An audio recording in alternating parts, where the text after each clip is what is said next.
used his muscles to clamp down on the halberd blade with all his strength, then pushed the halberd away with all his strength and started to run for his life. "He's so hard to kill." Zhang Yi frowned and said. Mutants like this, who focus on cultivating their bodies, have an incredibly impressive defensive power after reaching the advanced stages of cultivation, and are extremely difficult to kill. However, he quickly and decisively reloaded his gun and aimed again. Bang! This shot was aimed at his kneecap. With one shot, a large hole was blown directly in his kneecap, and he fell to the ground in a disheveled manner. Bai Li Changqing chased after him, like an unyielding butcher chasing after a struggling domestic pig. "Go to hell!" He leapt up, holding the halberd in both hands, and drove it into Daiko Yanjin's back. Pfft! The halberd sank into Daiko Yanjin's body. But he was still struggling. When a person is dying, their strength becomes infinite, and he almost knocked Bai Li Changqing to the ground. Daiko Yanjin's legs were broken and his body was covered in wounds, but with his indomitable will, he supported himself with his hands and ran away. "Team leader, where are you? Why won't you help me?" Daiko Yanjin roared. Zhang Yi's appearance meant that this battle, which still had a chance to turn around, become completely hopeless. "Hurry up and finish this. I can't keep Phoenix Ren trapped for much longer." Zhang Yi reminded Bai Li Changqing. He could already feel that his dimensional space could not hold out any longer. Bai Li Changqing was getting a little anxious. This beast was so hard to kill. Just as he was struggling with this, he suddenly looked at Daiko Yanjin, who was lying on the ground, and a flash of inspiration came to him.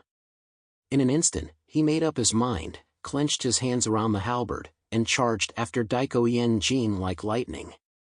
The halberd was like a long wind, the tip of which glowed faintly. After catching up to Daiko Yanjin, he thrust the halberd from behind into Daiko Yanjin's body. As the old saying goes, no matter how strong a man is, his intestines are still soft. The halberd plunged from the outside in, sinking deep into Daiko Yanjin's body. The halberd head was no longer visible, and the shaft had sunk more than half a meter. Bai Li Changqing had used all his strength, and he picked him up like a skewer. Daiko Yanjin let out a miserable scream, and he struggled in the air twice, unwilling and desperate. His vitality was particularly tenacious, and even after being pierced like this, he was unable to die. After being tortured hundreds of times, Daiko Yanjin finally lost all signs of life. Bai Li Changqing gasped for breath, thinking to himself, Zhang Yi's set of moves really is effective. He thrust the halberd into the ground with all his strength. Daiko Yanjin's dead dog-like body hung from it, and blood flowed down the flagpole, soaking a large area of snow. On the other side, Yang Xinxin pondered Zhang Yi's words in her mind. She realized that although the current battle situation was favorable to them, the situation was not completely in their favor. Once Phoenix Ren escaped from imprisonment, they would have to fight a captain-level opponent without Zhang Yi's dimensional space ability. "We have to find that Shrine Maiden." She knew very well that a large part of Phoenix Ren's strength came from the power of the Shrine Maiden. Meng Xiu walked over and said, "Leave this to me." She activated her empty illumination domain. With her as the center, she was able to detect all movements within a 3-kilometer radius. Soon, she found the place where Mayumi Takeuchi was hiding. She pointed to a distance away, towards a container area in Chaoyu Harbor. "She and an Eclipse mutant are hiding there. Let me go get her." "I'll help you." Xue Miao and Yi volunteered to go get her. As assassination-type mutants, they were best suited to handle this situation. Wu Di was also battle-ready, volunteering to get rid of her. Yang Xinxin looked on as they went after Mayumi. Worried, she thought to herself, "I'm also unsure how long Brother's dimensional space will last for." Zhang Yi felt the dimensional space gradually collapsing, and his gaze turned to the last battlefield. The decisive battle between Liang Yu and Tsukamoto Nobunaga. Liang Yu's duel with Tsukamoto Nobunaga was even more dangerous. In terms of defensive capabilities, they were inferior to the muscle-type fighters such as Bai Li Changqing and Daiko Yanjin. So if they were struck by a sword, they would be disabled at best, and at worst, they would lose their lives. The two of them had a clear understanding of each other's strength, and neither one dared to be the least bit careless. In order to win, they must cast aside their fear and even their lives in order to have the slightest chance. Zhang Yi subconsciously raised the thunderstrike in his hand, but he hesitated and did not shoot. This was a duel between martial artists. Zhang Yi did not have any so-called noble sentiments, so naturally he did not care about fairness. However, for Liang Yu, she did care. If Zhang Yi shot Nobunaga in the back, it would indeed create an excellent opportunity for Liang Yu. But for Liang Yu, it could form a mental obstacle that would strike at the dignity of the warrior in her heart. However, there was no way Zhang Yi could let go of this opportunity now. So after a moment, a brilliant idea came to him as the corner of his mouth curled up slightly.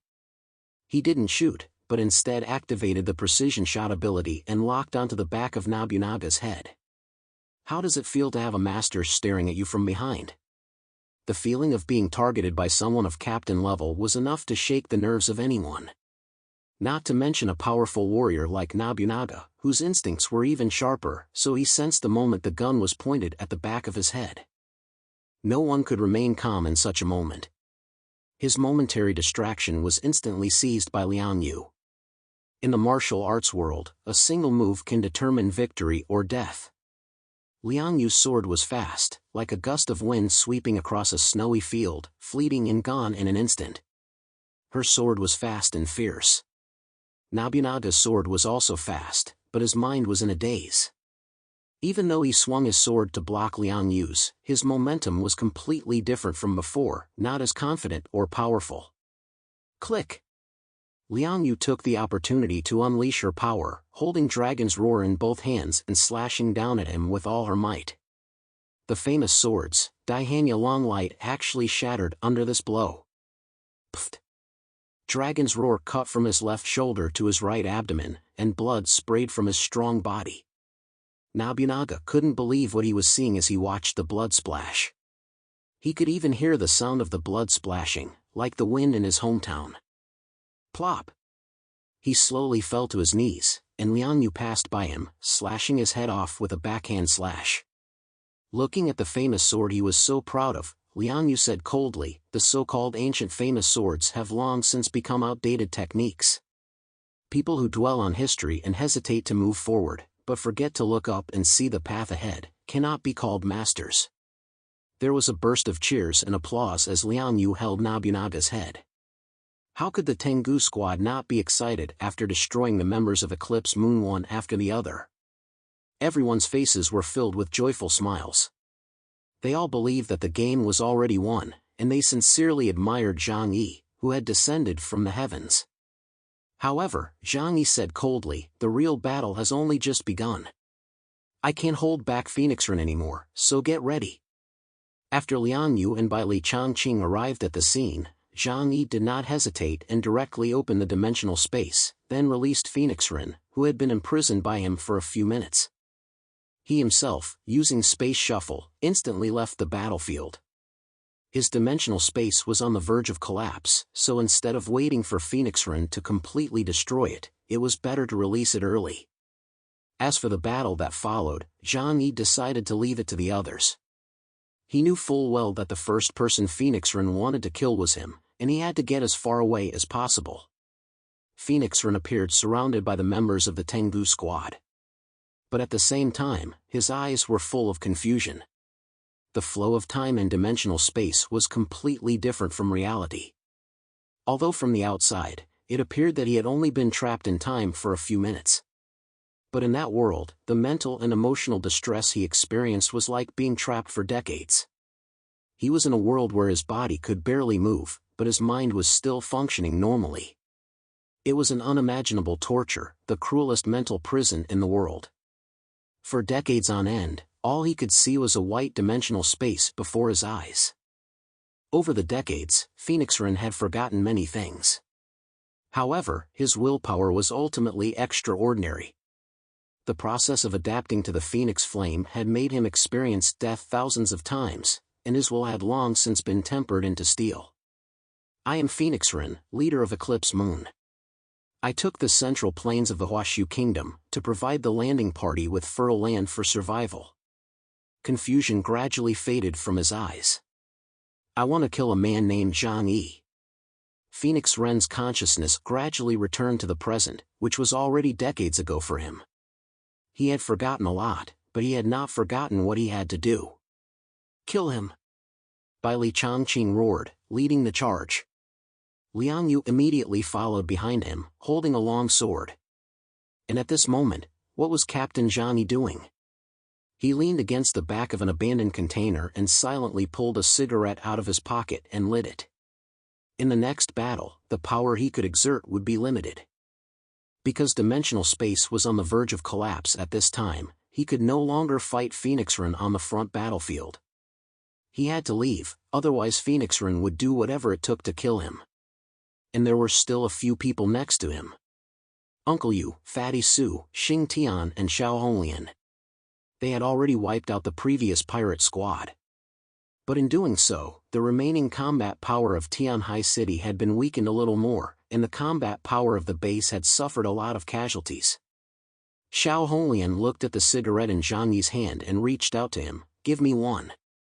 Zhang Yi glanced at her and threw one over. A few men and a woman, somewhat tired, took a short break on the battlefield. Since you left, do you think they will be able to handle it? Xiao Honglian asked, exhaling a wisp of white smoke from her bright red lips. He escaped from my dimensional space, and it also required a huge amount of energy, Zhang Yi said indifferently. In just over 10 minutes, Phoenix Ren had experienced an unknown number of deaths. And each death consumed a portion of his origin. Even though he had almost caused Zhang Yi's dimensional space to collapse, he was no longer in peak condition.